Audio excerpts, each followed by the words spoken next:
اگر دین حق مغلوب ہو اور باطل اور طاغوت غالب ہو، اولین فرض عین اس طاغوت کو ختم کر کے اس کے غلبے کو توڑ کر اللہ کے دین کو غالب کرنے کی جد و جہد کرنا، اصل اور پہلا اور فرض عین۔ نماز سے بھی پہلے یہ فرض ہے۔ نماز کی صداقت اس پر ہوگی، اگر یہ کر رہے ہیں تو نماز صحیح ہے، یہ نہیں کر رہے تو نماز جھوٹی ہے۔ باطل کو آپ نے گوارا کر رکھا ہے، ریکنسائل کر رکھا ہے، نماز پڑھ رہے ہیں ایاک نعبد و ایاک نستعین، جھوٹ بول رہے ہیں آپ۔ ہاں، باطل کو آپ نے تسلیم نہیں کیا ہے، باطل کے خلاف آپ کی جد و جہد جاری ہے، تب آپ کہیں ایاک نعبد و ایاک نستعین تو سچ بول رہے ہیں۔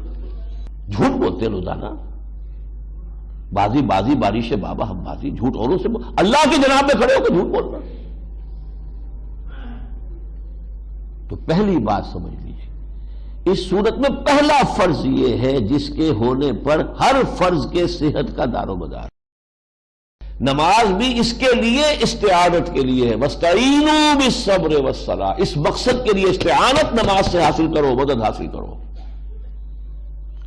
ہاں، اس کے برعکس صورت اگر ہو، خلافت راشدہ میں ہم پیدا ہو گئے ہوتے تو نظام قائم ہے، اور اس نظام کی مزید توسیع، اسے پورا یونیورسلائز کرنا یہ حکومت کی ذمہ داری ہے۔ ہم حکومت کے نظم کے پابند ہیں۔ اس صورت میں یہ فرض کفایہ ہے۔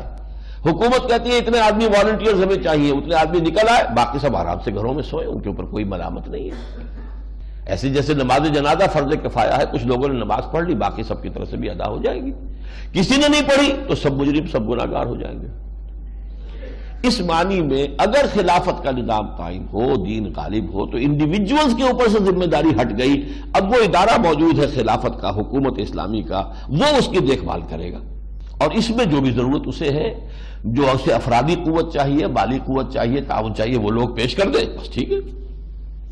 لیکن جب صورت یہ نہیں ہے، باطل کے غلبے میں آپ رہ رہے ہیں، تو اقامت دین کی جد و جہد اولین فرض عین ہے۔ یعنی نمبر ایک، اضافی نیکی نہ سمجھیے اس کو، فرض عین، اور فرض کفایہ نہ سمجھیے اس کو، فرض عین۔